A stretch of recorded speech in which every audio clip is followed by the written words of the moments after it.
Hello, folks. My name is Chris Daley, and I am a federal worker. So, when my dear friend Dr. Shelly Cameron reached out to me, she's an HR specialist. She said, "Are you okay?" Of course, I'm going to take that call. She shared some wisdom with me, and I think I didn't want to keep that to myself. So, we arranged for us to have a dialogue to share some of her wisdom regarding employment. Dr. Shelly Cameron, she's written books on success for Caribbean people, but beyond that, she's a seasoned HR person who's dealt with change management. And so she's very careful about people, as she should say. It's not just for small companies, for two big pharmaceutical companies within the global arena. So she's very seasoned. So lean in, folks, and as listening to our conversation. Welcome, Dr. Shelley. Thank you, Chris. It's a pleasure to be here. Great. I know you're a former Washingtonian, but there's been shock and awe in Washington over the last few weeks as we see what used to be the gold standard for security and safety for jobs, employment within the federal government. That's like that. It's no longer. Mm. What's your initial perspective on this? Well, there has been a pretty much a shift in what is happening politically and economically. It has been affected as well as technologically. So as we look at it, we're seeing where what I think is driving the shift is more technological than ever. Let's focus on technological side of it. And what we had was basically remote work as a result of the pandemic. And the result of the pandemic that caused the rise of the remote work, employees are now being asked to go back to work, right? Leaders are asking them to go back to work, and employees have become to like their flexibility. So that's Mm, some of what is happening as well. So you find that especially for the Gen Zs, they like a life of choice, right? So mm, they like a life of choice, and then they're now being told to return to work.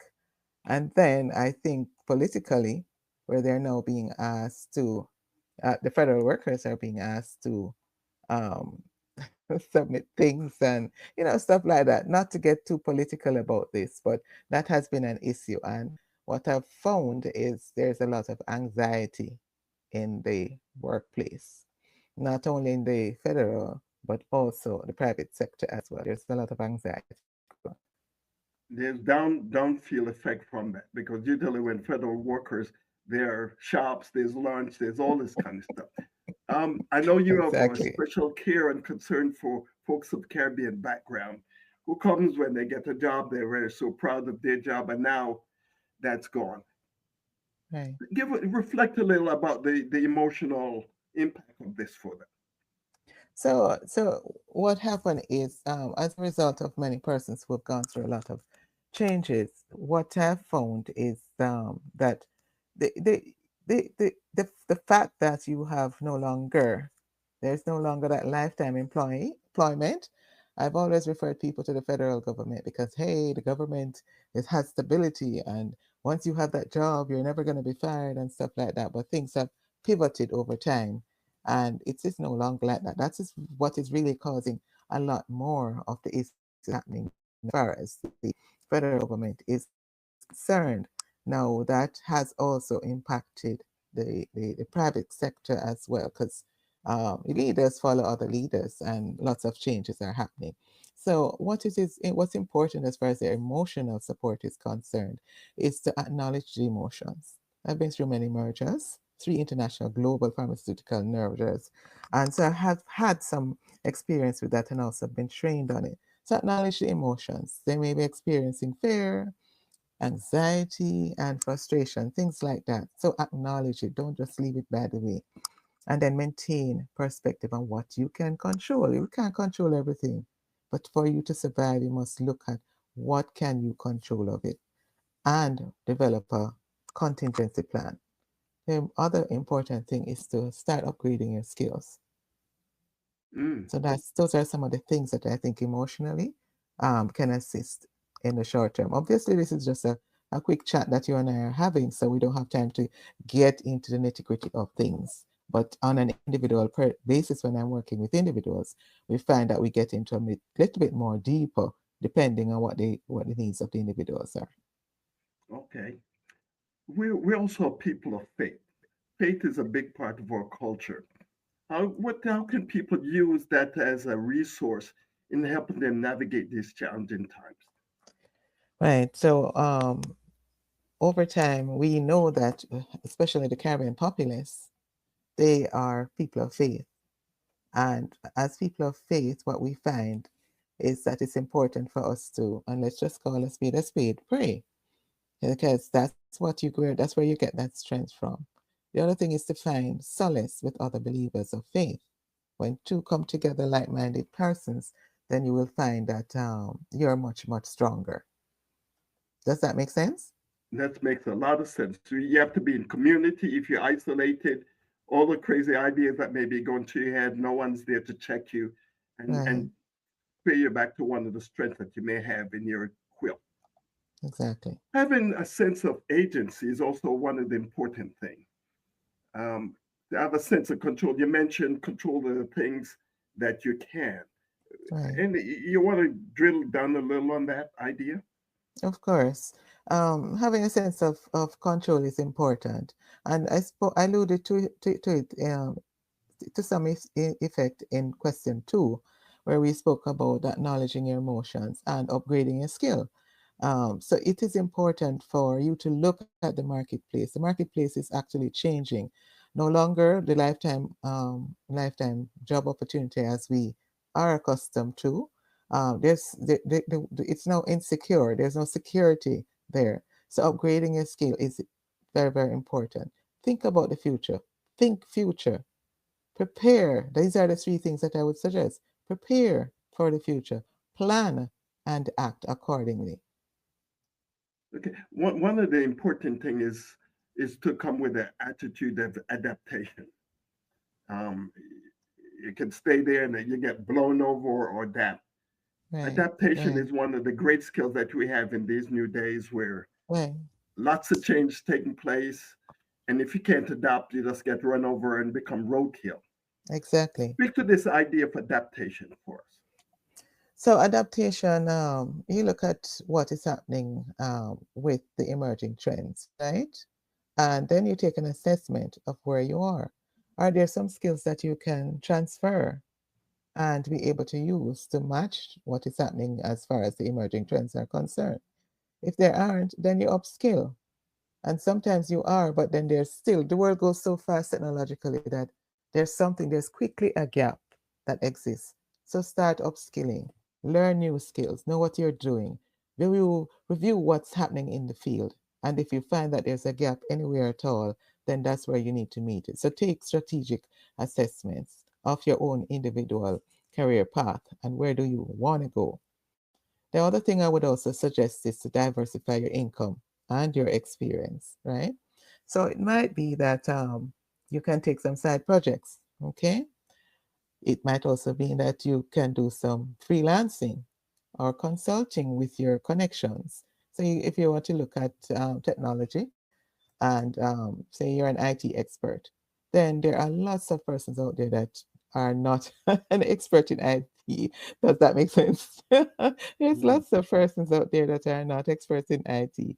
And therefore, they can do some training and they can follow suit with that. And that's where the consulting side of it, reach out to others.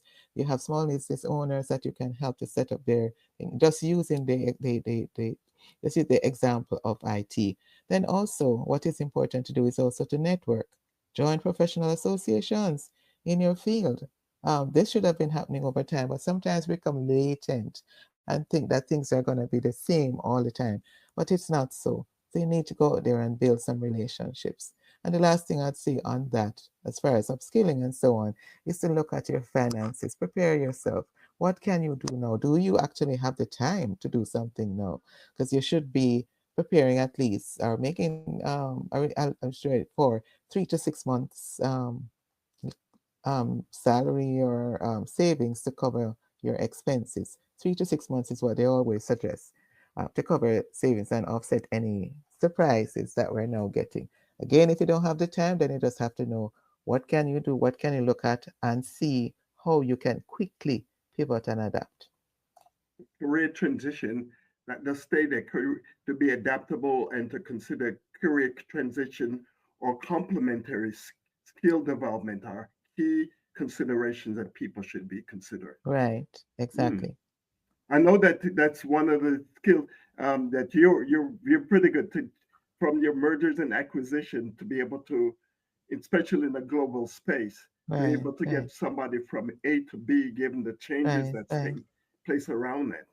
right. So, talk a little about the emotions that people have to consider when they're dealing with this kind of. So what you find is a lot of people during transition, they become stuck. They're overwhelmed, right? Stuck, you're not sure of where you're going and things like that. And that can throw you off at home, throw you off at work. So what you have to do is, of course, acknowledge that that is happening. Then sit down and ponder. Think about the overwhelm. What is the overwhelm? Then, once you've acknowledged that, you focus on the next step, right? The next step is to look at what is the immediate thing that you can do.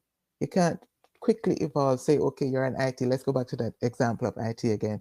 IT, and then you're going to go into the medical field. You're going to go become a physician. That's going to take you some time. So be practical and start with something that you already have that you can do and deal with that. It's about a step by step process. I've always been telling people everything is about a step by step. It might mean that you want to become a physician, which will take several years for you to become. But immediately, what can you do that would take care of this overwhelm that you're feeling? Then also find the guidance. How can you find the guidance? A coach might be able to help you, a professional coach. Make sure you're going to someone who knows what they're doing, right? And that's the reason why I do this transition coaching with individuals, because if you're laying off or terminating individuals, there are some things that need to be done to prepare the individuals. But not all companies have the resources to do it, and not all companies are interested in doing it. They just realize that, hey, I'm not making any money, or things have changed, and I just have to move on. And then they just send you home on a Friday evening. They Yeah, send you home, and when you go home, that's when you realize, oh my God, I never expected that to happen. And you'll stay in bed for a long time and not facing what the consequences that have happened. So things like speaking with a coach, finding a professional coach that can hold you accountable for the next step. You also can find mentoring groups of people who are like-minded. Those groups exist on LinkedIn and so on. And then you start doing things like looking at your resumes, looking at your profile, public profile, what exists there, and are those in accordance with where you want to go and what you can do as a next step. Make I'm good. sense? Boy, that's so much wisdom you packed in that thing. That's so good. I'm going to come back to this again, and you can take another whack at it. Just to hammer it on the idea that now we're used to security and stability, and now we're called to practice adaptability and flexibility. That's a cultural shift. Right. Talk to people about that, the need for embracing that type of possibility. Yeah. So the world has changed, right? Let's face it, the world has changed. You need to adapt. Align yourself with new change in careers. What are they? Look around and see what exists there. We spoke again about doing an assessment of your own personal skills. Does it match with what else is there? Practice patience and self compassion. Those are the ways that you can clarify things that, just you gain that clarity through things that come through actions, not contemplation. I'll repeat that. Clarity comes through action, not contemplation. You got to act. And you sometimes may feel a little lost, right? And that is a natural path to growth. But some people take it as failure. So it is not failure. It is just feeling lost, because that's how you're going to adapt. You feel that sense of loss and you want to move on and give yourself permission to evolve. Give So yourself powerful. permission to evolve. I want you to finish this sprint that we're having this evening to give a word of hope. I know you're a woman of deep faith. Give all these workers that are facing uncertainty a sense of hope right now. Right. And I like when you say that it's important to be prepared to pivot. So if you want to start, if you are someone that you know is affected, you need to get back to the basics. Mourn. You must mourn. It's always some. It's like you've lost someone close to you. If you're one of them who has lost their job, you have to mourn it, but don't stay in that position too long. You need to get up again as you prepare, plan, act. What can I do about my situation? Start maybe looking at your finances. Are there some things that I need to shed? Right? Are there some waste that are there that I need to shed? And then you come back to it and you sit with your partner if it is that you have a family. If you're not alone, then you reach out to others. Remember, a coach can help you because the coach is there, and the coach, it has to be someone who's confidential because you need that confidential. You need to be able to say, okay, this is the way I'm feeling, and not feel that you're intimidated or you're going to be compromised because you've shared your information with someone. But it is for you to align yourself with the community, align yourself with like-minded persons who are going through the same thing like you. But then again, I will quickly speak back to that, because aligning yourself with a community, if it's a community that's pulling you down, please, that's not the right community for you. You need to get somewhere with progressive, somewhere it's positive environment that is going to help you to ride the wave of change. It's going to be hard, but you can make it. Wow, thank you for that. It's so rich in Thank you, wisdom and Chris. strength and courage and hope. Yeah, I thank you. know you're a coach. I know some folks may say, "Gee, how do I get a hold of Dr. Shelly?" What's the best way of doing that? Well, I'm actually on LinkedIn, and they can Just reach look out to up me there. Dr. It's Shelley simply just Cameron and LinkedIn. Shelly Cameron on LinkedIn, and I also have a website that is www.ccahr.com. I do coaching, have been doing human resource management and consulting for many years, and this is the path and this is the passion that I feel for individuals who are now being affected. Thank you so much, Dr. Cameron. Thank you, thank Mm. you, thank you. Thank you, Chris, for having me. I appreciate it.